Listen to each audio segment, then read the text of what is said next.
Bim, chaussures jaunes. Bim. Attends, regarde un peu. Attends. Je prends la caméra, la petite caméra. Et oui, moi j'ai une petite caméra.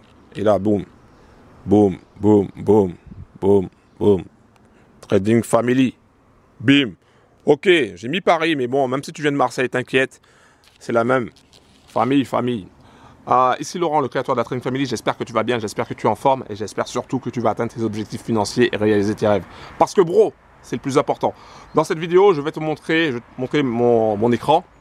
Alors, j'ai pas tout un système où on voit ma tête et on montre l'écran direct. Non, je suis obligé de faire avec ma petite caméra, je fais des petits montages, tu vois. Je fais comme un petit artisan, je fais des montages. Je vais simplement te montrer les deux paires que j'aurais pris ce matin, donc les positions que j'aurais prises ce matin si j'étais devant mon écran ce matin. Comme tu le sais, je n'ai pas pu être devant mon écran ce matin, cette semaine. Je ne peux pas trader le matin. Ça sera pour la semaine prochaine. Et je te le redirai encore tout à l'heure. Si jamais tu as oublié. Parce que c'est un peu comme moi. Des fois, moi, j'oublie. Je suis un petit poisson rouge. Dédicace à ceux qui savent. Donc, je vais te montrer les deux opportunités qu'il y avait ce matin. Mais il n'y avait pas simplement deux opportunités ce matin. Il y avait aussi après-midi. C'est-à-dire, en fait, que tu as la période entre 6h et midi. Là, tu as c'est ce que j'appelle le matin. Tu as des opportunités. Tu peux avoir des opportunités. Des fois, il n'y a pas. Ensuite, tu as la période entre midi et 14h. Je dirais même, ouais, midi 13h30. Tu vois, midi 13h30. Tu as cette période-là aussi où c'est un petit peu délicat parce que si ton trade dure trop longtemps et que tu arrives à 14h30, j'aime pas 14h30. D'accord. Après, tu peux avoir aussi d'autres annonces économiques sur d'autres heures. Donc, il faut surveiller aussi également. Mais surtout 14h30, ça, c'est un truc que j'aime pas. Tu as cette période-là. Et après, la période je dirais entre 14h et 15h, celle-là, je veux pas le voir. Je veux pas voir cette période-là. D'accord, je touche à rien. Même si je vois une opportunité, un truc, je touche à rien. Vas-y. Allez-y si vous voulez, mais moi, j'y vais pas. Et après, tu as, une fois que 14h30 est passé, tu as la période de 15h à 16h. De 15h à 16h, là, tu peux avoir des opportunités, ça peut être intéressant. Après, tu peux aller jusqu'à 17h, mais après 17h, très souvent, tu peux avoir des opportunités, mais il y a une faiblesse au niveau de la volatilité des fois. Et bon, tu te retrouves assez souvent à ne pas atteindre ton TP. Donc, c'est un peu... Voilà. Moi, je préfère me concentrer vraiment que sur la période du matin, donc de 6h à midi. Après, on peut dépasser si il n'y a pas eu d'opportunité de 6h à midi. On peut aller chercher jusqu'à 13h30, voir s'il y a quelque chose. Sinon, on reste tranquille et on revient le lendemain. Voilà, bon, j'en ai fini. Je vais simplement te montrer mon écran. Pense à cliquer sur le bouton s'abonner, active la cloche. Pense à mettre un like, s'il te plaît. Et on se capte la prochaine fois. Enfin, ça, je vais te le dire tout à l'heure aussi également. Un gros big up. Bon, quand je te dis qu'il y a des opportunités très souvent, c'est qu'il y a des opportunités très souvent. Alors, je vais te montrer l'entrée qu'il y avait ce matin sur la paire Euro-USD. Donc, il y avait une belle opportunité à la vente sur Euro-USD et c'était cette ligne-là. Tu vois, la ligne du milieu ici, là. Alors, ici, on peut voir rentrer sur toute cette ligne-là. Donc, à partir de là, ouais. À partir de midi. Midi heure MT4. Tu vois, quand je regarde. Ouais, c'est là. À partir de midi heure MT4. Boum. Donc, ça fait 11 heures, heure de Paris. Et après, tu vois que ça rebondit ici. On revient là, et boum. On va aller chercher après les 1% ici. D'accord? Donc, il y avait une belle opportunité sur Euro-USD ce matin. Donc, à 11 heures du matin, heure de Paris, et midi, heure MD4. Ça, c'était la première opportunité qu'il y avait. Au même moment, il y avait aussi une opportunité sur la paire Euro-NZD, ici.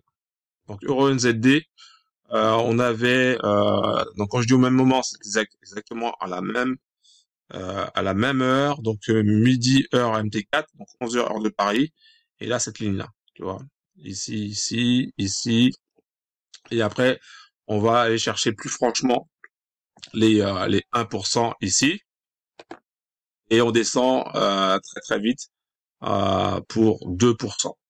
Voilà, donc ça c'était les deux paires avant midi où il y avait une opportunité et où je serais rentré. Ça c'est clair et net, je serais rentré deux paires là parce que tout était parfait. Après, il y avait également d'autres opportunités, mais ça c'est après le matin. Il y avait, si je dis pas de bêtises, sur CAD-CHF, la paire CAD-CHF. Donc, il faudrait que je retrouve. Sur CAD-CHF, c'était... je te dis ça tout de suite. Là. Ici. Ici, boum. Prise de position à l'achat. Et après, il est allé chercher les 1%. Et ensuite, aller chercher les 2%. Également aussi. Donc ça, c'était après-midi. C'était avant 14h. Et après midi heure de Paris. Et là tu vois, on était à 13h25. Tu vois, le premier 13h25 heure de MT4, donc midi 25 heure de Paris. Et on finissait à 14h. 15h et quelques heures de MT4 et 14h quelque chose heure avant 14h30. J'aime pas, je sais pas si tu le sais, mais j'aime pas le 14h30. Le 14h30, je déteste le 14h30. Mauvais souvenir. Donc 14h30, ça, j'en veux pas, j'en veux pas, j'en veux pas. Je m'en méfie vraiment comme du lait sur le feu. Il y avait sur CAD-CHF, il y avait aussi également sur, si je dis pas de conneries, c'était sur, non, c'était pas sur AUD, c'était sur, je vais te dire ça tout de suite, c'était sur AUD-CAD. Voilà. Il y a sur AUD-CAD, il y avait aussi une possibilité. Donc là, c'était très franc. C'était ici 14h45 heure MT4, donc ça fait 13h45. Tu vois, donc 13h45 heure de Paris. Et après, par contre, là, c'était là, c'était assez rapide. J'ai pas fait gaffe, il y avait sûrement une annonce économique, c'était pas forcément une grosse annonce économique. J'ai pas regardé. Mais là, il y avait une opportunité. De toutes les manières, on était, franchement, là, il n'y avait pas énormément de risques que le marché se retourne. Donc, il fallait vraiment aller chercher la vente, parce qu'il y avait un gros potentiel, quoi, par rapport à la vente. Surtout que le marché, bon, avait bien monté, hein. Ensuite, on avait bien, tu vois dans ce range-là, ça range en fait, hein. Tu vois que là, on est, on n'arrive pas à dépasser cette ligne-là, la ligne des 92-32, hein, on n'arrive pas à les dépasser, et boum, après on part vers le bas. Donc là, on fait du 1%, et après, on pouvait aller chercher aussi du 2%, et bien plus aussi. Voilà, après, ça dépend. Mon objectif, c'est d'aller chercher 1%. Alors, je vais pas forcément m'amuser à aller chercher des grosses performances non-stop. Je rentre, je sors. Voilà, le but c'est de rentrer avec tout possible, les bonnes configurations, et ensuite de sortir à 1% et basta quoi. Il y aura d'autres opportunités. Le problème avec la plupart des traders, c'est la gourmandise. Ça, c'est une chose qui a été. En fait, il y a deux choses. Il y a deux gros problèmes. Il y a la gourmandise, c'est-à-dire qu'on veut toujours plus, plus. Surtout quand on commence à gagner, on veut toujours gagner plus. Si on gagne 1%, on peut gagner 2%. Si on gagne 2%, on peut gagner 10%. on peut gagner 30%, voilà, on veut toujours plus. Comme si le marché allait continuer dans le même sens. Alors qu'à un moment donné, le marché va se retourner. Hein. Que tu le veuilles ou non, le marché va se retourner. Donc ça, la gourmandise, ça c'est un élément qui va tuer le trader. Et un autre élément qui va tuer le trader, c'est la peur. C'est-à-dire que quand tu prends en position, tu prends une position et le marché va contre toi, et tu fais le malheur de dépasser ton stop loss ou de pas mettre de stop loss. Et donc du coup, ça va contre toi et tu as peur. Donc tu restes figé et tu te dis ah oui mais le marché va se retourner, le marché. Tu rentres en mode espoir. Ça c'est très mauvais ça, très très mauvais. Rentrer en mode espoir, ça n'a pas de sens. Tu as analysé les choses, tu sais où se trouvent tes supports résistances, tu sais où se trouve où tu vas mettre ton stop loss. Bon, voilà, le marché, il arrive dans la zone où tu dois sortir, tu sors. Tu ne poses pas la question. Tu perds 1%, tu perds 1%. Tu perds 0,5%, tu perds 0,5%. Basta. Et après, tu vas chercher une autre opportunité. Et c'est comme ça qu'il faut voir les choses et non pas entrer en mode espoir en disant ah mais oui mais le marché va se retourner, le marché va se retourner, le marché va se retourner. Non, le marché fait comme il veut. Hein. C'est pas toi qui décide, hein. C'est le marché qui décide. Même si ton analyse est bonne, c'est le marché qui décide au final. Donc, ça sert à rien de rentrer en mode espoir et de laisser courir ses pertes indéfiniment. C'est ça qu'on trame le compte. Voilà, donc pour moi, il y avait des opportunités, surtout, donc le matin, c'était sur Euro USD, hein, je rappelle, sur la paire Euro USD et sur la paire Euro NZD. Pour moi, c'est ces deux, c'était sur ces deux paires-là où il y avait vraiment une opportunité pour prendre 1% le matin. Ça fait 1% avec Euro NZD, 1% avec Euro USD, donc on était à 2%. Et la journée était terminée. Hein, moi, si j'avais pu être là devant mon écran le matin, j'aurais pris ces deux positions-là et c'était 2%. Voilà. La journée est terminée, basta, on n'en parle plus et on va faire autre chose. Une erreur aussi, c'est ce qu'on appelle l'overtrading. Qu'est-ce que l'overtrading? Ah ben, c'est le fait de prendre une première position, une deuxième position, une troisième, une quatrième, une cinquième, une sixième. On se retrouve avec 10 positions dans la journée, 15 positions dans la journée, et au final, on gagne pas forcément grand-chose. Et je dirais même qu'on est, au lieu d'être productif, on est contre-productif, et on finit par perdre de l'argent, alors qu'on était peut-être profitable au tout début. L'overtrading, c'est un danger aussi également. Faire gaffe, franchement, faire gaffe avec l'overtrading. Bon, je te parle de ça, mais bon, c'est pas ce qui va forcément t'intéresser, parce que t'as pas forcément le temps de trader, t'as pas forcément le temps d'apprendre à trader. Le but, c'est pas ça. Le but, c'est tout simplement de te montrer les endroits où j'aurais pu rentrer le matin et combien j'aurais pu prendre au cours de cette journée, enfin, au cours de cette matinée. Voilà, c'est tout simplement ça. Moi, j'aurais pris ces deux positions j'aurais pris une position sur Euro USD et Euro NZD. Les autres, je t'ai montré, j'aurais pas forcément pris de position parce que j'aurais déjà fait 2%, ça aurait été pour moi largement suffisant. Et après, l'après-midi, il aurait fallu faire autre chose qui n'avait rien à voir avec le trading. Voilà, donc si ça t'intéresse et tu veux savoir, tu veux suivre mon aventure, parce que c'est une aventure humaine, hein, c'est une aventure humaine, une aventure financière. C'est une aventure en fait qui est à la fois individuelle, hein, parce que je suis seul face au marché si tu veux, mais c'est une aventure qui aura une répercussion sur le collectif, sur la team, sur la trading family. Parce que réussir à obtenir 300 000 $ en passant les évaluations avec MyForexFans et après par la suite avec FTMO, ça va permettre plusieurs choses. Je l'ai déjà dit dans les vidéos, mais ça va permettre plusieurs choses.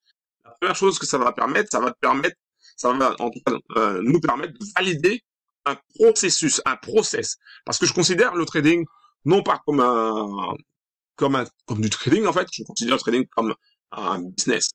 Chaque business a un process. Donc si tu suis un process et que le process fonctionne, ton business il va fonctionner et tu vas gagner du cash. Donc c'est exactement comme ça que je vois les choses. Je vois pas le trading comme un jeu ou comme un casino. Je vois plutôt le trading comme un business à part entière. Et dans chaque business, bien sûr, tu as des moments où tu vas gagner de l'argent et tu as des moments où tu vas perdre de l'argent. Le tout, c'est de gagner plus d'argent que tu ne l'en perds. C'est ça pour tout business. Et donc, le fait de passer les challenges m'oblige déjà premièrement à être hyper discipliné. Je suis pas là pour faire du casino, comme je dis. Hein. Il faut être hyper discipliné. Et puis, ça permet de valider, comme je l'ai dit, une procédure, un process. Donc, ça va permettre de valider, la stratégie, qui est une stratégie très simple, très, ouais, franchement, qui est très, très simple. Donc, moi, j'utilise pas mal de choses, mais je ne vais pas forcément entrer dans les détails parce que le but, c'est pas que tu apprennes à trader. Le but, c'est que tu comprennes comment tu fais pour ensuite eh ben, pouvoir en profiter de façon automatique. Donc, ça va valider ces challenges, va valider la stratégie, ça va valider aussi l'expérience et le mindset. Mon expérience et mon mindset, si tu veux.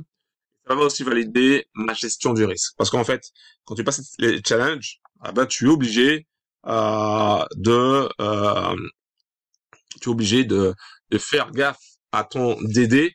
Parce que si tu augmentes, t'es obligé de faire gaffe à tes pertes, t'es obligé de faire gaffe à ton DD. Que ce soit DD du jour, daily, ou que ce soit le DD de la semaine. Tu ne vas pas dépasser 5% de perte dans la journée et tu ne vas pas dépasser 12% de perte totale sur de ton capital. Donc, du coup, tu dois faire gaffe. Donc, ça, c'est important. Et passer les challenges comme ça, réussir les challenges, ça veut dire que tu fais gaffe. Ça, c'est une bonne chose aussi. Donc, 3 points qui vont être... passer les challenges permet de valider ces 3 points-là. Et après, ça validera la suite. Parce qu'il y aura une suite.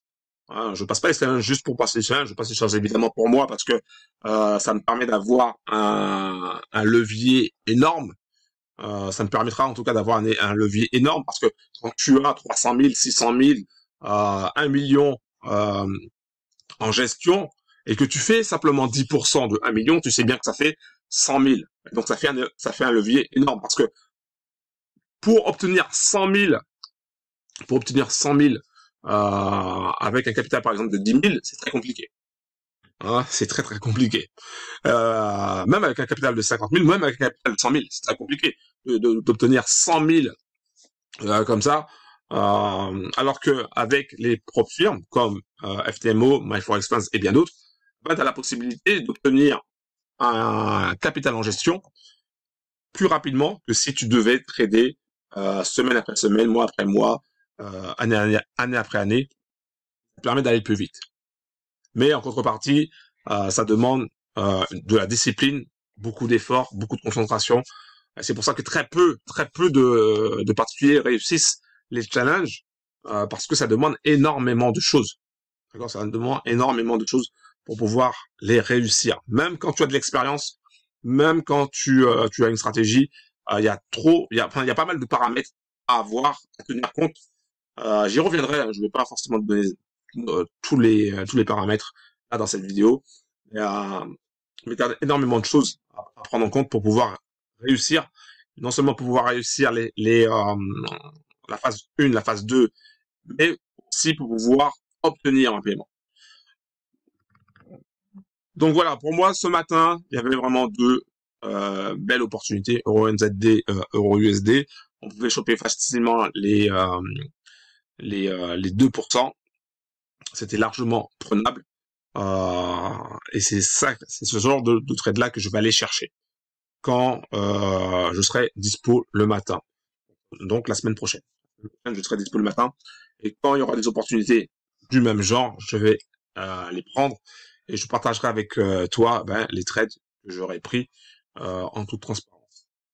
Donc voilà. En tout cas, oui, je rappelle juste que lundi, je pourrai pas trader parce que je ne serai pas dispo lundi. Mais mardi, mercredi, jeudi et même vendredi, je serai dispo. Donc je vais pouvoir prendre des opportunités si elles se présentent évidemment et après commencer. En fait, le challenge va vraiment commencer là. En fait, comme je l'ai dit, hein, je sais pas si tu as vu toutes les vidéos. Je t'invite à regarder toutes les vidéos sur la playlist que j'ai créée pendant 90 jours. En fait, j'avais le choix, soit d'attendre d'avoir 100% de mon temps, ou soit j'utilisais ces 90 jours pour tenter un challenge, sachant que j'avais pas 100% de mon temps. Pas 100% de mon temps, donc il y a une semaine où ben je suis en mode observation parce que je serai pas dispo le matin, et là il y a une autre semaine où je serai dispo le matin, donc je serai en mode on passe à l'action, on trade, on reste concentré, hyper focus, et on va chercher maximum de pourcentage pour essayer d'atteindre les 8%. C'est pas forcément ça sera pas forcément le cas, peu importe, mais je vais tenter le coup. D'accord, je vais clairement tenter le coup pour obtenir les 8%. Et ça me permettra d'avoir de l'avance en fait. Et puis voilà. Un gros big up. Et puis pense à cliquer sur le bouton s'abonner, active la cloche, pense à mettre un like s'il te plaît. Va dans la description, tu trouveras des infos dans la description pour t'inscrire, pour rejoindre la Trading Family et poursuivre cette aventure. C'est une aventure, comme je l'ai dit, une aventure humaine, une aventure financière, une aventure individuelle parce que je vais passer les choses, mais ça sera aussi une aventure collective. T'as peut-être pas conscience de ça pour l'instant, mais si je réussis à passer les challenges, déjà premièrement je ferai partie des top 1%, mais ça validerait beaucoup de choses. Quand tu regardes un petit peu sur les réseaux sociaux, quand tu regardes un petit peu sur sur YouTube, sur TikTok, etc., Instagram, t'as beaucoup de pseudo-traders qui arrivent et qui te vendent du rêve, entre guillemets, en te disant ouais, ceci, cela, je suis fort, je suis le plus fort, j'ai ma stratégie, nanani nanana. Mais derrière, il y a très peu. Je dis bien, il y a très peu. On peut les compter sur le doigt de la main. Ils sont capables de passer les challenges, de les réussir, et derrière de te montrer leur dashboard sur plusieurs mois. D'accord? Parce que tu peux réussir les challenges. Réussir les challenges, c'est facile. D'accord? Tu peux réussir les challenges. Moi, je te le dis, hein, réussir les challenges, c'est facile. Tu peux réussir les challenges, mais tenir à distance sur plusieurs mois, sur plus de 6 mois, là, ça commence à devenir compliqué. Et pour moi, il y a très peu qui sont capables de te montrer les preuves que ils ont bien encore leur compte FTMO ou qu'ils ont bien encore leur compte MyForex. Ça, c'est clair et net. Moi, je te le dis, c'est clair et net. Voilà, bon, peu importe. En tout cas, je continue d'avancer et on continue d'avancer aussi également. J'espère que tu vas avancer, que tu vas continuer dans tes différents projets. Et moi, je suis là pour apporter une solution supplémentaire pour aider un maximum de sisters et de brothers par la suite. Et je ferai tout pour réussir. Voilà. Un gros big up et puis on se capte la prochaine fois. Ciao.